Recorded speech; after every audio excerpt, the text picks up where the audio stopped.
Hello everyone and welcome back to another video on the channel, and today I'm going to be showing you how to recreate DK or Takashi's 350Z from the Fast and the Furious Tokyo Drift. This is going to be using the Anis Euros as our base for the car, and we're going to be trying to create a replica build as accurate as possible to the car in the actual film.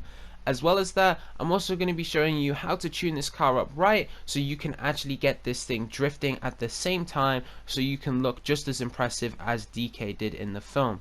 If you do enjoy this video or find it helpful, please do leave a like and subscribe for more like it. And if you would like to see more iconic car builds from movies, TV, other games, whatever, let me know and I can do some more if you guys enjoy this sort of thing. All of that being said, let's get into it. Now let's get into the build itself. So I'm going to run you through all the customization options I have on the car while showing you some of the photos of the real car to support it. All of these are of course courtesy of Craig Lieberman's YouTube channel, so go ahead and subscribe to him. But armor really doesn't matter, and I run stock brakes because if you want to be drifting this thing, you don't want to slow your momentum down too much. Bumpers, we're going to run stock on both the front and the back. I personally think that these versions of the bumpers just look the closest to the Veilside version 3 body kit that the actual car had, so I wouldn't mess with the bumper, just leave it stock as is. Now onto the chassis options. You do not want to equip a roof scoop or any headlight covers. The car in the film simply didn't have any, so there's no reason to equip them. Now looking onto the engine, you're going to want to go ahead and equip the carbon intake. Now it's a bit difficult to try and recreate the actual engine the car had. The real life car's engine design and the games one is slightly different, so it just looks a little off. So this is about as close as I could really try and recreate it. There's a lot of carbon parts, there's some alloy parts, there's some blacked out parts. This is about as closest as I can make it. Here's the image to kind of show you what I was going for. But I used the carbon bridge rail covers. This leaves the engine a bit more exposed. And then I used the polished strut brace, as that one pretty much looks identical to the 350Z one in the film. Engine tunes, if you want to be drifting it, max that out. You need that power.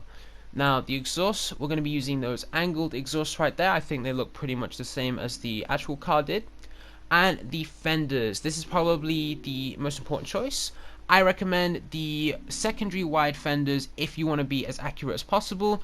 I personally don't like how they look in the game because the angle of them, the way they're shaped, doesn't look quite right to me. So I just use the normal wide fenders, and you still have the black that the actual car did have going around the edge of the wheel arch, you know, just at the bottom there. It's a lot smaller. It doesn't really look too accurate, but the fender options you get in game are really, I don't know, they're really off-putting to me. They don't look right. Then looking at the hood options, we don't want any hood catches or hood pins, and you're going to want to go ahead and equip the carbon racer hood. This looks exactly like the Veilside performance hood that the actual car had. Now moving on to the interior, I go ahead and use the street interior. There wasn't too much, you know, like kind of race inspired stuff inside besides maybe the seats, the steering wheel. A little bit of the interior was changed around, so we're not going to change the doors, and we're going to leave the seats stock. These look about as close as you can get to the Esparco racing seats that were featured in the film.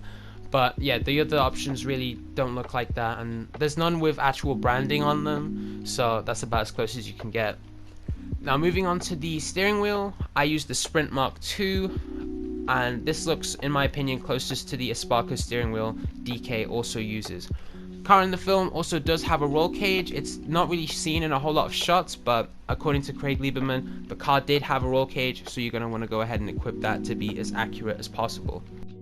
Now I personally just leave the light color stock on the car, but you don't want to equip any neon lights. The car didn't have any in the film, so there's no point to equip them.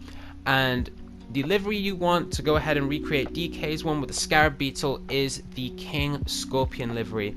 This is the one that makes the car what it is. It makes it the iconic car from the movie. Unfortunately, you will have to grind to rep level 119 to unlock this. It is quite a grind, but this is what makes the build essentially. That right there is how you need to go ahead and make the car what it is, you know, that just makes it. Little fun fact for you, by the way, the car in the movie didn't have the livery on the left side. It was only added by the guy who went ahead and bought the car after it was sold. So Little fun fact for you there. Now mirrors, you're going to want to go ahead and use the secondary mirrors. They look as close to the Ganador mirrors as the actual car did. And on the license plate options, you can't use Japanese license plates in this game. It is set in America, so I think the closest one that you can really get is the black and white. The first one, that little bit of like yellow tint at the top, I think looks the most similar, but you know, it is a stretch. License plate is just a custom plate I have on, that's just not really necessary. Now the colors that I used for the primary are the classic midnight silver, and then for the secondary I use classic graphite.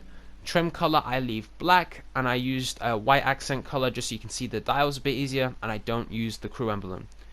The roof you're going to want to use is the sweep hood, as this one right here is the smoothest one. There wasn't really any ridges or dips in the actual car in the film, so unlike the stock car does in game, so use the sweep hood.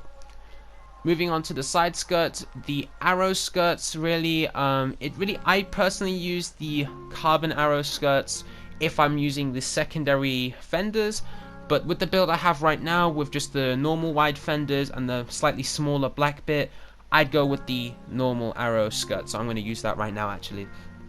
I'm going to go ahead and equip those. Again, the options that you really have for the body kit aren't exactly the same as the actual car, but they're about as close as we can get in GTA. Moving on to the splitter, I use the arc splitter at the front, and moving on to the spoiler, the secondary Rhino spoiler is about as close as we can get to the one that DK had on his car. I'm not going to run a sun strip, and the suspension we're going to go and put down to the street level. The car in the movie was only lowered ever so slightly, so the wheel gap between the arch and the wheel was just a lot smaller, but it wasn't like slammed or anything. It was just kind of like an average height. It was just lowered a little bit. So just to go with that, we're going to go with the street suspension. Now transmission and turbo, you're going to want to max those two out, and the wheel choice, I'm running the Speed Boy rims under the track rim section. These look, I think, in my opinion, the closest to the Veilside Evolution 5 wheels that were available on the actual movie car. I think these look by far the closest. You know, they've got the little bolt-ons around the edge, the little kind of design in the middle, and the 5-star iconic design.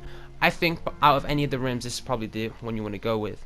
And the color I'd go with is, of course, black steel. Now, I had stone steel on before, but I had a change of heart. We're going to go with the black steel on there. Go ahead and make this look a bit closer to the movie car. The rims weren't too dark. They were kind of like an alloy color, but it was a bit sort of darker than the outside part, you know, the chrome. So I wanted to kind of make that very separate. If you want to be drifting this thing, I'd recommend you put on the low grip tires and tire enhancements, and you don't want any tire lettering. There wasn't any in the film, and there was no custom tire smoke, so just leave it white. Finally, the car doesn't seem to have tinted windows in the movie, so I just left it stock. But that's going to conclude the build. Hopefully you did enjoy and you found it helpful. If you did, leave a like and subscribe. But that's going to be all for today. Thank you all for watching, and I hope you all have a wonderful day.